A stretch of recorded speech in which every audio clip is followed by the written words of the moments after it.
My mom wants us to split. If you can give her a grandchild, all right, sure. But I'm pregnant, though. Huh? Oh, right, let me introduce myself. I'm Anna, a housewife in my 30s. I live with my husband, who works as a salaried employee. We met when I was working at a food-related company. I was drawn to him because of his occasional charming smile during our many business discussions.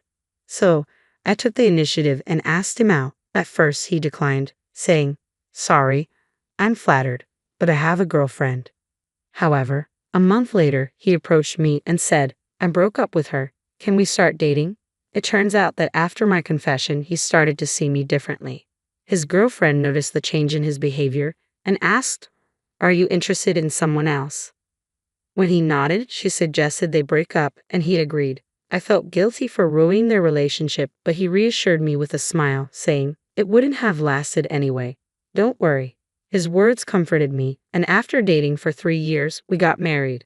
At that time, he told me, "I want to have children after we get married. Could you be a housewife to support me and our future children?" I was working at an exploitative company and didn't want to continue there, so I agreed. I quit my job and became a stay-at-home wife, deciding to support my husband. The transition from working to becoming a full-time housewife was surprisingly difficult and confusing. But I didn't mind because our newlywed life was smooth sailing, and I was at the peak of happiness. Every day was fun and filled with joy, and not having any in-law issues was a big deal for me. My husband's parents lived just a 10-minute walk from our apartment. When I first found out my in-laws lived nearby, I worried they might visit frequently and make things difficult. However, my fears were unfounded.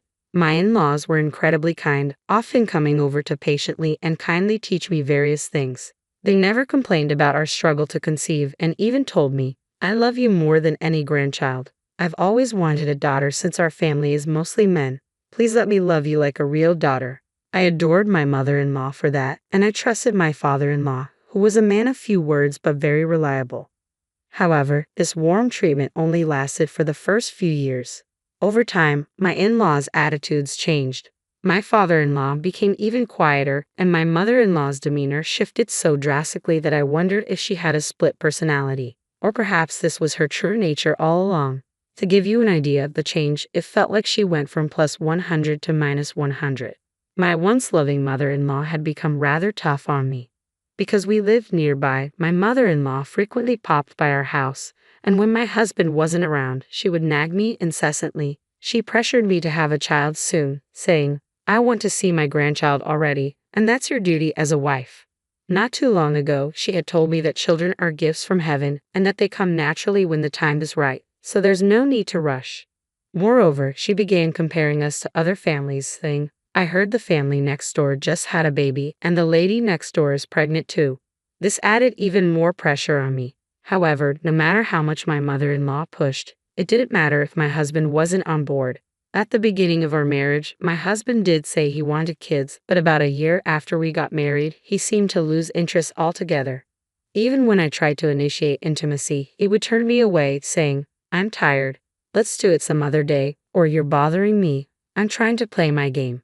When I explained this to my mother-in-law, she didn't seem to understand or empathize, and she continued to pressure me about having a child, causing my stress level to build up day by day. Feeling overwhelmed by my mother-in-law's constant nagging, I confided in my husband about how hard it was being pressured to have kids. Begrudgingly, he said, "I don't see the need to rush," but I agreed to make more effort to have a child together. So we both tried, but no matter how long we waited, I never became pregnant.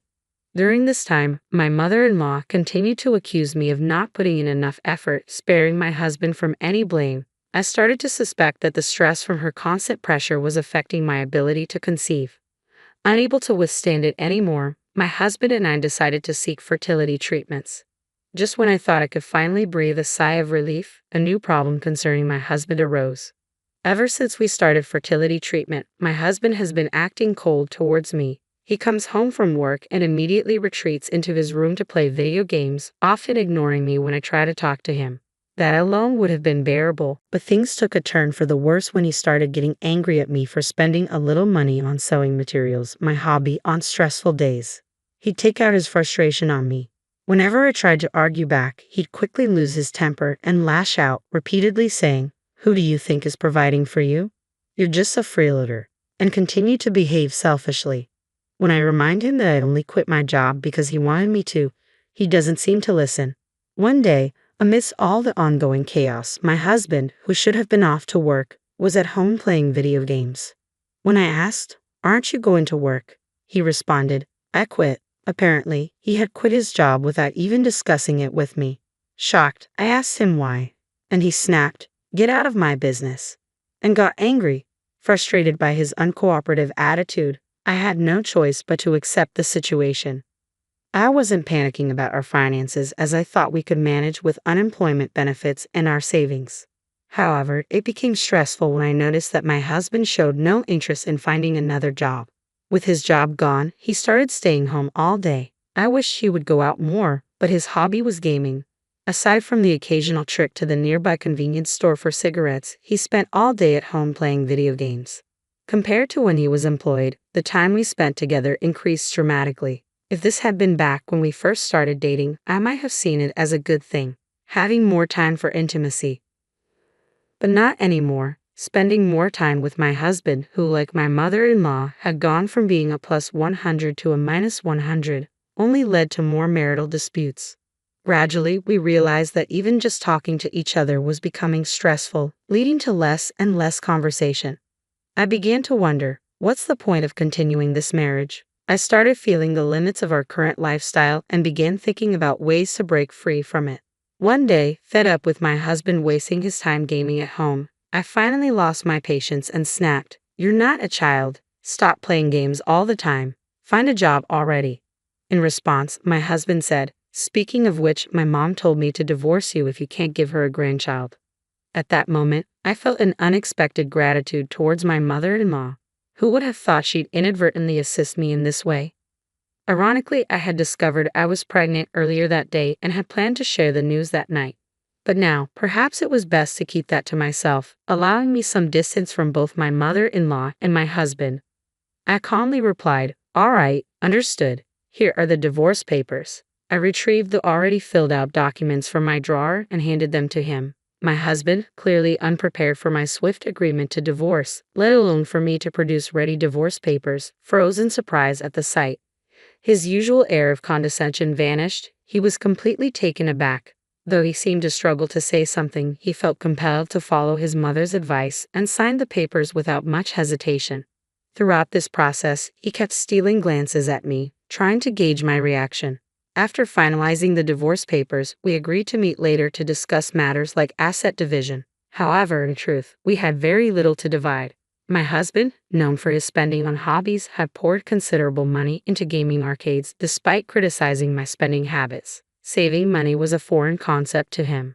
My husband, who hadn't saved a penny since his bachelor days, continued this habit after we got married. As a result, we hadn't accumulated any savings or assets during our marriage. When it came time to discuss dividing our belongings, I thought our conversations were straightforward. However, my husband insisted there was more to discuss and pointed to a specific bank book, saying, "We still have our savings, right?" Indeed, that account held a significant amount, and he proposed dividing it. Yet that savings account wasn't subject to property division. This money, I saved before we got married, so it doesn't count in the property division, I explained. My husband's face drained of color upon hearing this, but he quickly recovered and suggested, "But surely this condo should be considered for division. I lived here too." With a firm and somewhat cold smile, I clarified the reality. "Unfortunately, the condo is solely under my name, so legally you have no claim to it. Moreover, I've already listed it for sale, so it's best for you to find new accommodations promptly to avoid any complications," I informed him. I had diligently saved for years with the goal of upgrading to a larger home, anticipating that the condo would eventually feel cramped. Even as a working professional, I had managed to amass substantial savings and purchase the condo during my single years, establishing a financial foundation of my own. The proceeds from selling the condo would enable me to build a new home downtown. Naturally, these assets were acquired before our marriage and were not subject to division. Though my husband may have assumed otherwise, he was mistaken in his expectations. Upon learning that he wouldn't have a claim in the property division, my husband was visibly stunned. Despite our attempts to continue the conversation, he remained in a daze. With nothing more to discuss, our dialogue quickly came to an end.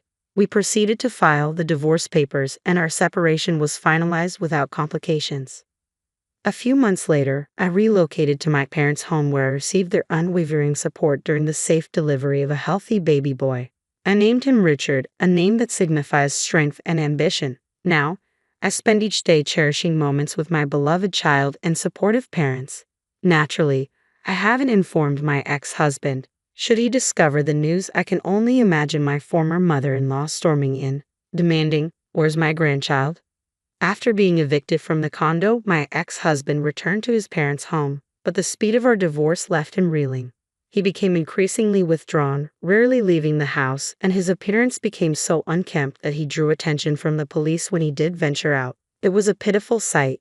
Later, I learned he had quit his job due to strained relationships at work, where his rude behavior and poor treatment of female colleagues had isolated him completely. Unable to tolerate the situation, he'd abruptly resigned.